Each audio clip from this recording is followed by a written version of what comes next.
Top 80 Boarding School in the States. 미국의 80개 보딩 스쿨 소개하는 시리즈 오늘 시작하도록 하겠습니다. 오늘 소개를 시켜드릴 학교는요, 스티븐슨 스쿨입니다. 캘리포니아에 위치하고 있고요. 캘리포니아에는 사실은 이제 명문 보딩 학교가 동부에 비해서 그렇게 많이 있지는 않은데 그 중에 하나인 학교입니다. 1952년도에 처음에 이제 설립이 되었고요. 캘리포니아의 아름다운 페블비치에 있습니다.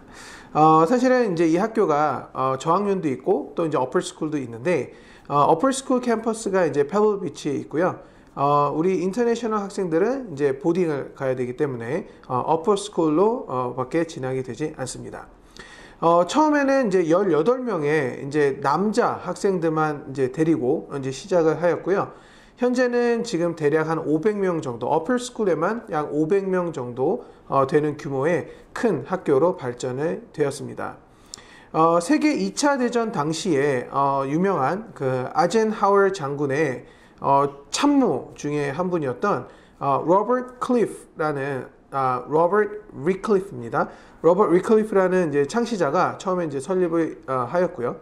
학생들에게는 이제 양질의 교육을 하고자 했던 그 당시에 그런 이 참모님의 그런 약간 정신을 담아서 세 가지 이념으로 학교를 이제 설립이 되었고, 그리고 그 전통이 이어지고 있습니다. 컬리지에 대한 그 higher education, 높은 교육을 갈망하는 그런 욕구와, 그리고 배움의 목표를 도달하기 위한 도전 정신, 그리고 열정, 그리고 궁극적으로 행복한 삶을 살자라는 요 세 가지 이념이 잘 깃들어진 교육을 추구하는 학교입니다. 이 학교가 네네. 사실 그 페블비치에 이제 보딩스쿨이 있고, 네. 또 이제 저학년은 조금 멀리 있더라고요. 네. 그래서 이제 차로는 한 15분 정도 거리에 있는데, 네. 이제 노스웨스트 이제 카멜 캠퍼스라고 거기에 이제 저학년이 있어요. 네. 그래서 이제 한국 학생들한테는 이제 그 썸머 캠프로 굉장히 많이 알려져 있어요. 네네. 의외로. 그래서 이제 썸머 캠프를 이제 스티븐슨 가서 했다라고 하는 학생들도 많이 보는데, 네. 실제 이 학교에 재학 중인 한국인 학생은 그렇게 많지 않습니다. 네.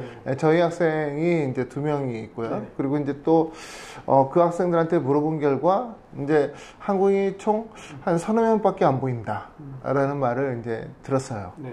그만큼 이제 한국인 학생들이 입학하기 굉장히 어려운 학교입니다. 네, 대부분 이제 캘리포니아에 있는 이제 명문 보딩 학교들이 사실은 한국 학생들이 입학이 쉬운 곳이 없습니다. 네, 그래서 이제 열심히 이제 준비를 해서 좋은 성과를 가졌으면 좋겠고요. 이 학교가 사실은 이제 보딩률도 약 55% 정도 되는 학교고, 그 다음에 이제 선생님하고 학생의 비율이 한 10대 1 정도. 그리고 이제 국제학생 자체가 20% 정도를 조금 넘고 있어요. 그래서 실질적으로 국제학생들의 입학이 좀 까다로운 학교 중에 하나다라고 알려지고 있습니다.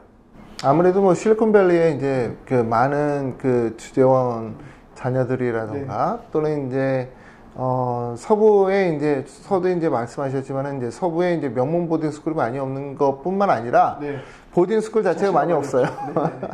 보딩 스쿨 자체가 많이 없다 보니까 학교에 지원을 이제 다양한 국적의 학생들이 하죠. 네. 그런데 학교 입장에서 보게 되면은 어차피 22% 또는 20% 좀 넘는 학생들을 이제 뽑는 건데, 외국인, 네. 학생들을 이왕이면은 뭐 좀 다양하게, 네네. 다양한 국가로 채우고자 하겠죠. 네. 그러니까 한국인 학생 TU가 그렇게 많지 않은 겁니다. 네.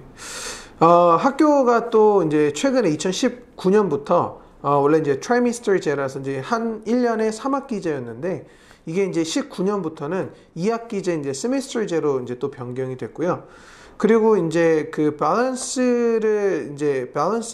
밸런스적인 학교 생활을 하기 위해서 학교에서는 이제 한 학기당 5과목 이상 듣지 못하게끔 합니다. 그리고 이제 AP랑 이제 Honors 같은 경우를 많이 포함한다고 하면, 이제 이 AP나 Honors는 이제 3과목 이상 듣지 못하게끔 하는데, 그 이제 나머지 쪽에 이제 그 코스 로드 자체를 이제 야외 활동이라든가, 아니면은 이제 뭐 volunteer라든가, 아니면은 뭐 사이언스 같은 거 랩에 있는 그런 실험, 그래서 practical한 hands-on experience라고 이제 표현을 하는데, 아무래도 실무 위주의 시간을 조금 더 둘 수 있게끔 그렇게 커리큘럼이 되어 있고, 또 이제 학교 자체에서는 이제 그 자꾸 밸런스적인 그 학창 시절을 보내자라고 하기 때문에 이제 너무 이제 아카데믹한 부분보다는 이제 뭐 예체능이라든가 스포츠랑 운동이라든가 이런 부분에 이제 시간을 조금 더 할애할 수 있게끔 커리큘럼이 이제 되어 있습니다.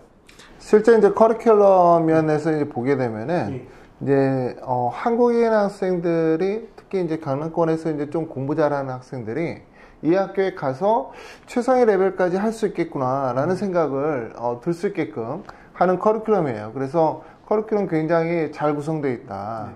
인터내셔널 학생들한테도 좀 뭔가 해볼 수 있을 만큼 잘 되어 있다라고 하고요.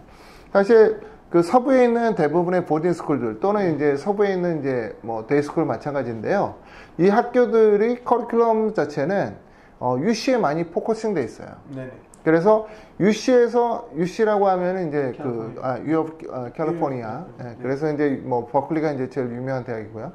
그래서 이제 그 UC 기준에 맞춰서 우리는 고등학교 때 뭐를 가르친다 이런 식으로 나왔어요. 그것은 무슨 말이냐면은 그 대학교에서 요구하는 우리한테 지원하려고 그러면 고등학교 때 뭐 해야 되고 이런 내용이 있습니다. 거기에 맞춰서 이제 학교에서 이제 커리큘럼 만든 건데, 예를 들면은 UC에서 이제 요구하는 게 아트가 1년이에요. 네. 그래서 아트를 1년을 안 한 학생 같은 경우, 9학년서부터 이제 12학년까지 안 한 학생은 UC 지원하기가 이제 힘들다. 라는 내용입니다. 그리고 또 이제 모르고 지원했다 떨어진 학생도 있겠죠. 네. 그래서 아트를 꼭 1년을 해야 되고, 또 이제 이 학교의 이제 특징적인 것은 보면은 10학년 때 학교에서는 이제 AP를 뭐 한 해 뭐 3과목 이상 못 듣겠는다 이러지만은 10학년서부터 이제 월드 히스토리라던가 또는 이제 뭐 일부 그 과목이지만은 AP를 이제 오픈되어 있더라고요. 그래서 이제 AP를 이제 월드 히스토리 들을 수 있는 것도 10학년 학생한테는 굉장히 좋은 내용이다. 물론 이제 다른 학교들 같은 경우에는 뭐 AP 이콘이라던가 또는 AP 사이콜로지 이런 걸 들을 수가 있는데, 사실 이제 그 AP 이콘이나 사이콜로지는 이제 전통 과목이라 보기보다는 뭐 좀 선택적인 과목이다라고 보면은, 전통 과목인 AP 월드 히스토리를 이제 10학년에 주는 것도 굉장히 의미 있다. 네. 특히 이제 커리큘럼에서 조금 제가 다른 곳과 좀 확연하게 좀 다른 부분은 뭐였냐면은, 네. 사이언스를 통합과학으로 가르치더라고요. 네네. 9학년하고 10학년을. 그리고 이제 11학년 때 이제 AP 바이오라든가 AP 케미라든가 또는 AP 피직스 C까지도 이제 그때 이제 쫙 할 수 있는데, 이제 그렇게 전통 과목을 갖다 하거나 아니면은 11학년 때 또 로보틱이라든가 또는 이제 다른 내용들을 이제, 또는 모바일 좋아하는 학생들은 모바일 어플리케이션을 갖다 만들 수 있는 프로그램도 있고, 그래서 그런 식으로 이제 새로운 교과목에 대한 도전을 갖다가 또 11학년 때 할 수 있어요. 근데 이제 사실은 미국의 대학교를 이제 지원하는 입장에서 보게 된다 그러면은 학생들이 실제 11학년 때는 아무래도 AP 캠이나 바이오를 갖다가 들어가는 게 좀 더 낫다라고 저는 봐요. 그리고 12학년 때는 이제 그와 이어서 이제 또 뭔가를 이제 할 수가 있겠죠. 네네. 내신을 받는 이제 부분에 대해서 좀 살펴보면요. 스티븐슨 같은 경우 이제 웨이티드 GPA를 이제 추구를 하는 편인데, 웨이티드 GPA라는 거는 이제 AP나 아니면 Honors 같은 과목, 좀 같은 학년이지만 좀 높은 수준의 과목을 들으면 조금 가산점을 받는 부분이 있습니다.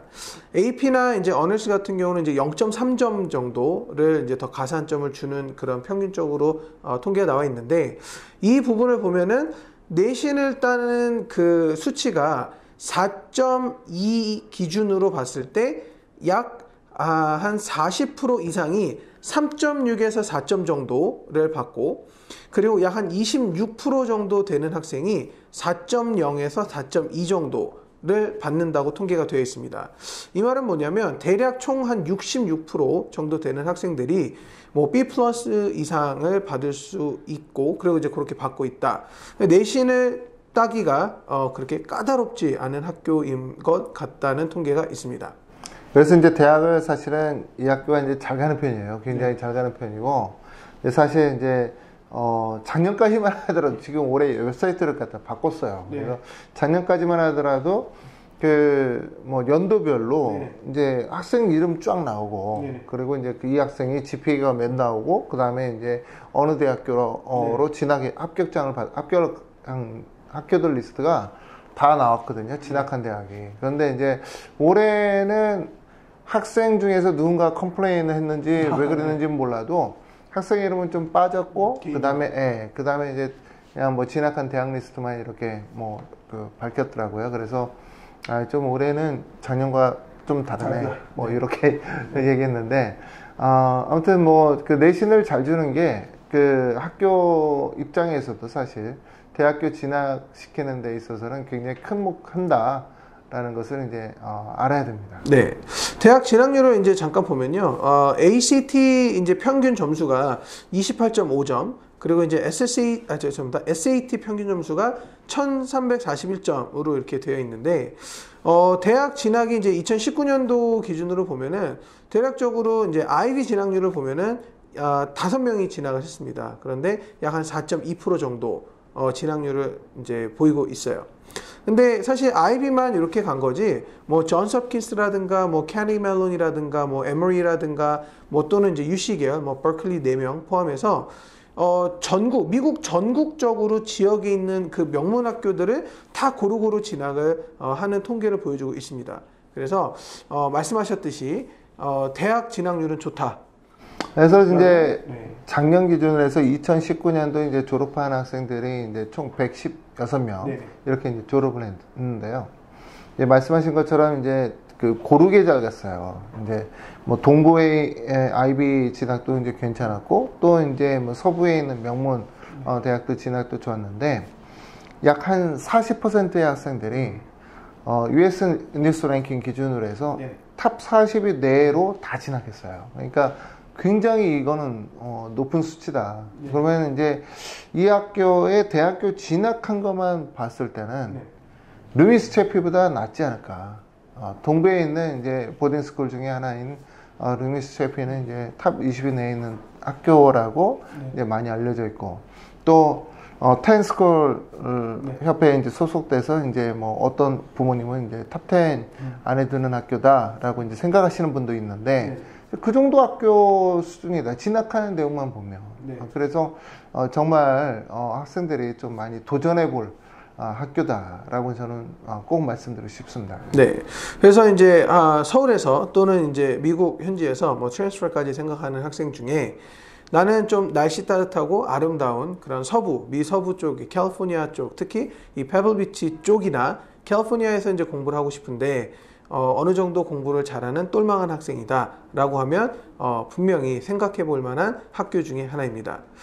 오늘 영상 저희는 여기서 마치도록 하고요. 다음에 더 좋은 정보로 돌아오도록 하겠습니다. 시청해 주셔서 감사드립니다. 감사합니다.